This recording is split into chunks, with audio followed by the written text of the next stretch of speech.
Assalamualaikum warahmatullahi wabarakatuh.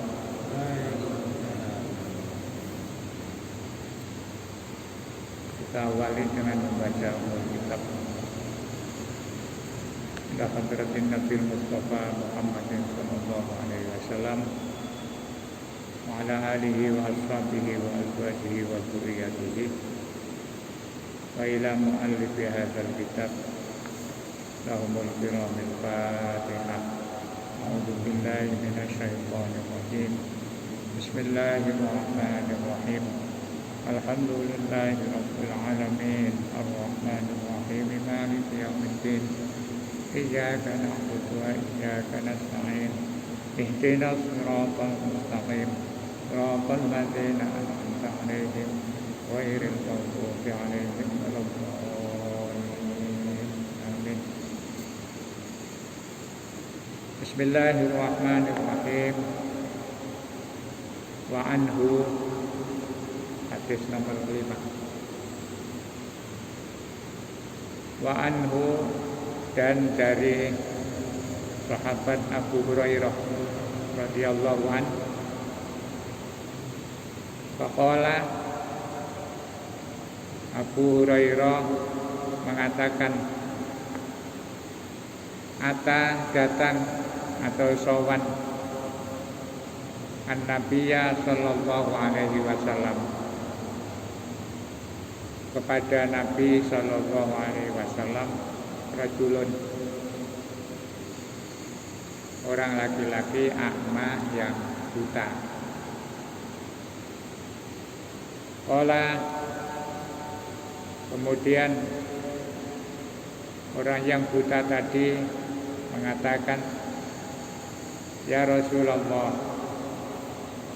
wahai Rasulullah, laisa li qaidun yaquduni ilal masjid. Laisa li qaidun, saya tidak punya orang yang menuntun. Yaquduni ilal masjid, yang bisa menuntun saya atau memandu saya ilal masjid, untuk pergi ke masjid. Faroqasolahu, maka kemudian Rasulullah memberikan keringanan lahu, kepada orang buta tadi. Falamma walla, maka ketika orang yang buta itu berpaling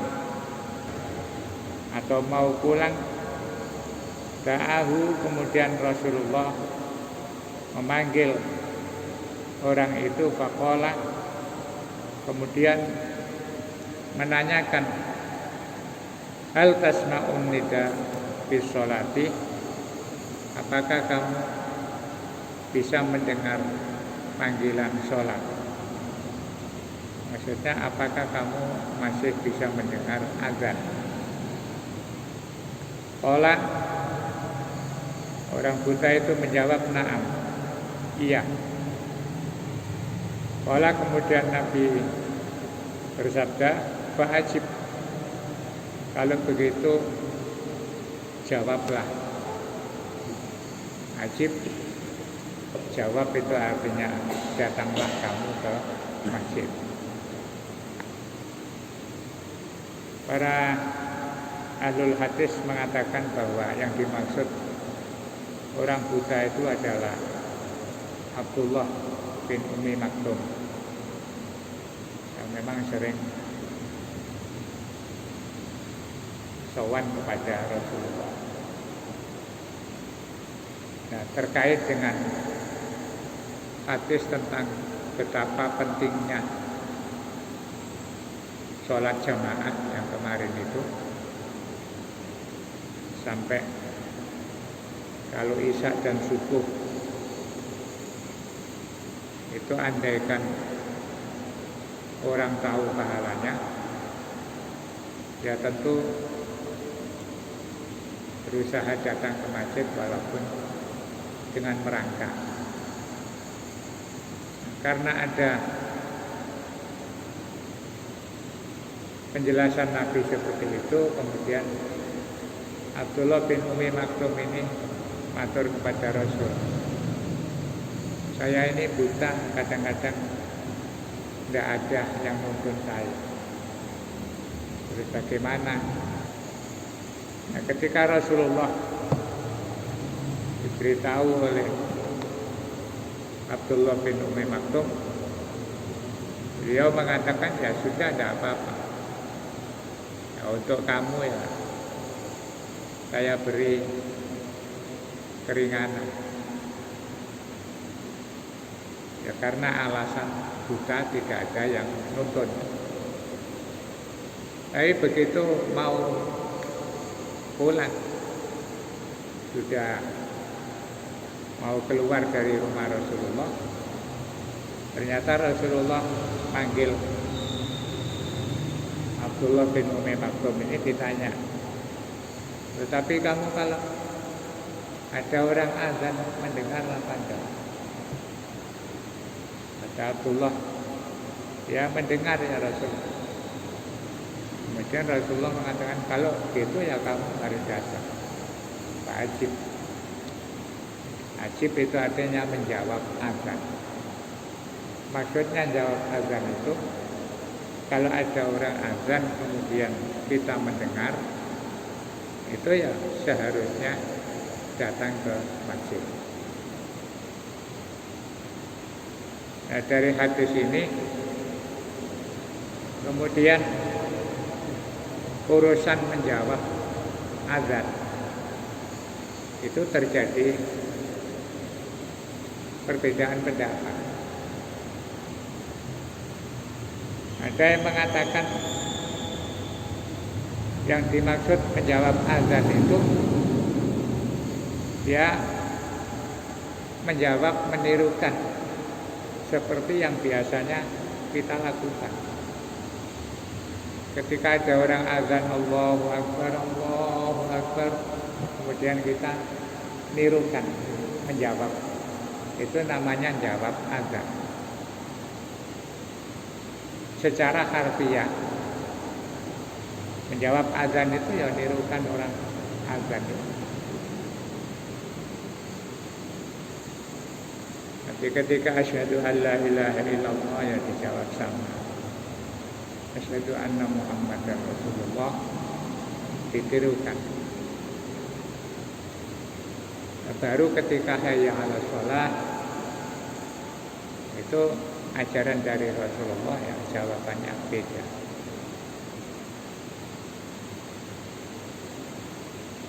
Hayya 'alas shalah, hayya 'alal falah itu tidak ditirukan hayya 'alas shalah, hayya 'alal falah, tapi la haula wala quwata illa billahil aliyyil azim.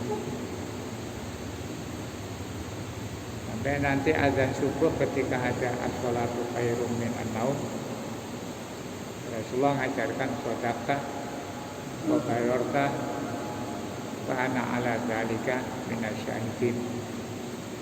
Itu jawab azan. Kalau kita pakai pendapat yang seperti itu, maka kalau ada orang azan ya kita disunahkan untuk berhenti dari kegiatan, apakah itu ngobrol atau sedang rapat atau sedang apa saja. Maka orang-orang dulu misalnya pas ngaji atau ngobrol kemudian mendengarkan orang azan, ya disempatkan untuk berhenti sejenak. Bahkan ketika berkendara, di zaman dulu kendaraan yang paling umum kan sepeda hotel. Orang tua-tua dulu itu kalau mendengar azan sedang bepergian naik sepeda, Itu dengar azan itu berhenti. Saya masih ingat dulu orang tua saya itu. Ya waktu saya masih kecil-kecil, kadang kemana-mana dibonceng sepeda ontel. Di tengah-tengah perjalanan kemudian dengar orang azan, itu mandek. Mandek jawab azan dulu. Ketika dengar azan, setelah selesai terus berdoa, Allahumma rabb hadhihi da'wati tammah itu. Kemudian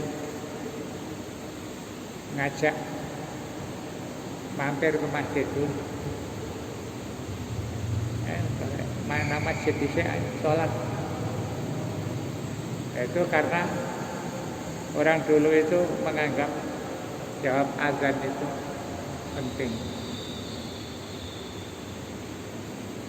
Dan ketika menjawab, itu maknanya adalah seperti yang dimaksud oleh Rasulullah kepada Abdullah bin Ummi Maktum. Ketika jawab azan, kemudian segera datang ke masjid.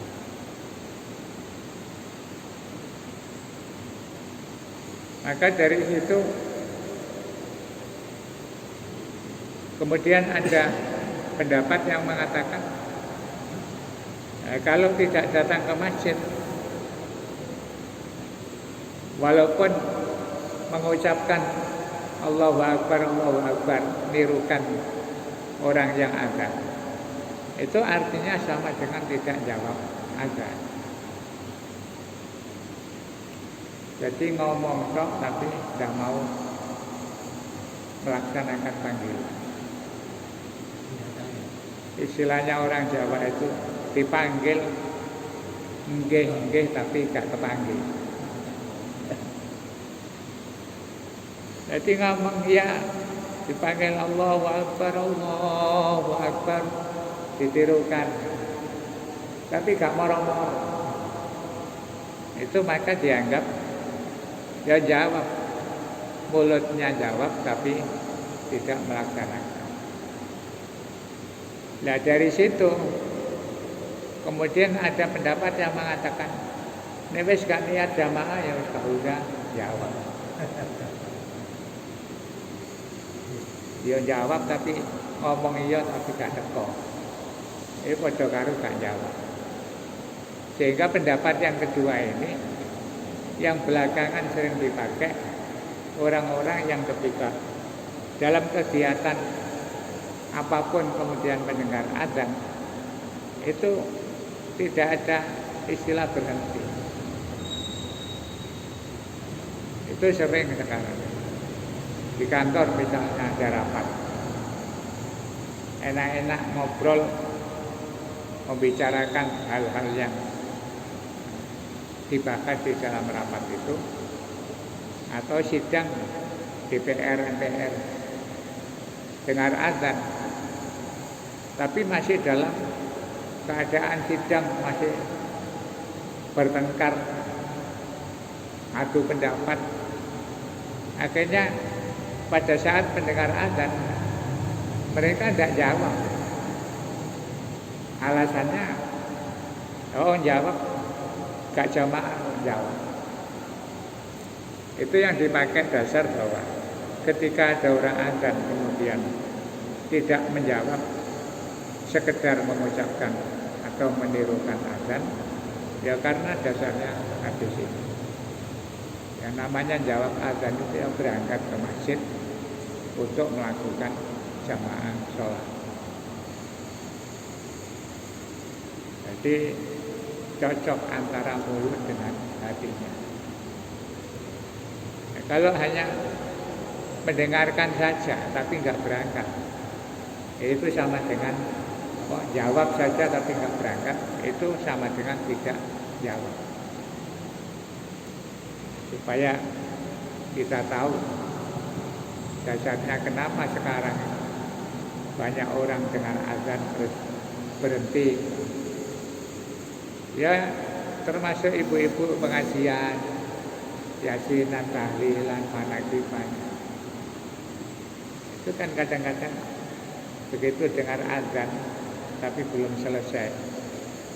Terus ada yang bilang kita berhenti dulu menjawab azan. Setelah jawab azan, kemudian berdoa, lanjut, acara dilanjutkan lagi. Itu kalau menurut pendapat yang pertama tadi percuma.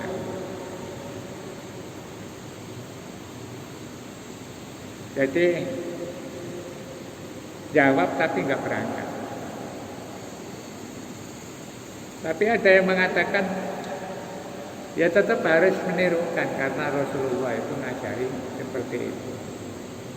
Minimal itu ya karena jawab azan dengan menirukan muadzin itu sebagai salah satu dari perintah Rasul, walaupun maknanya secara harfiah, secara literal, ya minimal itu itba kepada Rasulullah.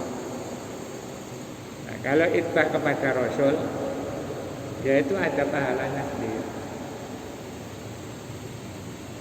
Jadi minimal itu ya walaupun tidak lengkap, jangan kemudian tidak mendapatkan sama sekali.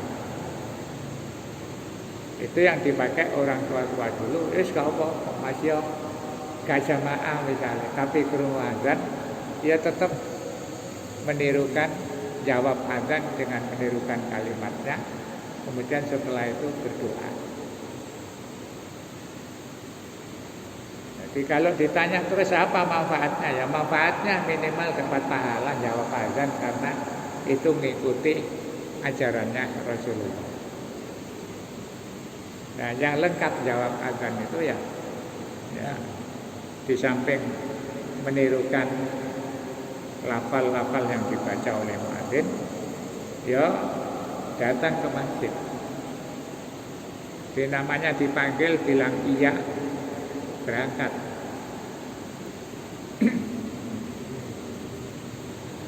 Istilah di kebiasaan kita yaitu tadi, ada orang dipanggil terus bilang iya tapi nggak berangkat itu jenenge nggih tapi nggak kepanggil. Berikutnya wa ani bin Abbasin radhiyallahu anhuma, dari Ibnu Abbas radhiyallahu anhuma anin Nabi sallallahu alaihi wasallam, dari kanjeng Nabi sallallahu alaihi wasallam qol, Nabi bersabda, man sami'an nida, siapa yang mendengar azan, falam yakti, kemudian dia tidak datang, maksudnya tidak datang untuk sholat, fala sholata lahu, maka tidak ada sholat baginya, illa min udhrin, kecuali ada udzur. Udzur itu alasan menurut syara atau menurut syariat dibenarkan. Udzur syar'i itu yang misalnya sakit, dengar azan tapi nggak bisa berangkat ke masjid. Termasuk dalam banyak hadis disebutkan mendengar azan tapi dalam kondisi hujan lebat. Itu bisa dipakai alasan syar'i. Jadi mau berangkat ke masjid, hujan angin, terus lagi. Kalau mau berangkat bawa payung ya percuma karena anginnya kenceng, kemudian hujannya deras, itu bisa masuk bagian udzur syar'i. Tapi kalau hujannya sedikit-sedikit saja pakai payung bisa ya bukan udzur syar'i. Ada orang alasan hujan karena masjid, karena termasuk udzur. Itu maksudnya udzur yang sampai menghalangi kita itu ya, minimal kesulitan untuk datang ke masjid. Jadi hadis ini juga mendukung pendapat yang kedua tadi. Man sami'an nida falam ya'ti, siapa yang mendengar azan dan tidak datang untuk jamaah ke masjid, fala sholata lahu, maka dianggap tidak sholat.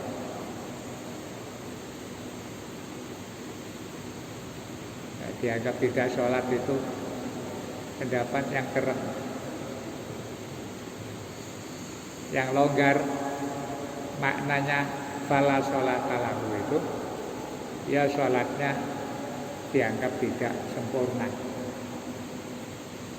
Artinya kewajibannya sudah gugur, tapi sholatnya dianggap tidak sempurna. Ya sama dengan yang sering kita dengar, la sholata li jaril masjid illa fil masjid. Orang tonggo masjid, rumahnya dekat masjid tapi tidak pernah sholat di masjid, itu la sholata. Ada yang mengartikan sholatnya itu dianggap tidak sah.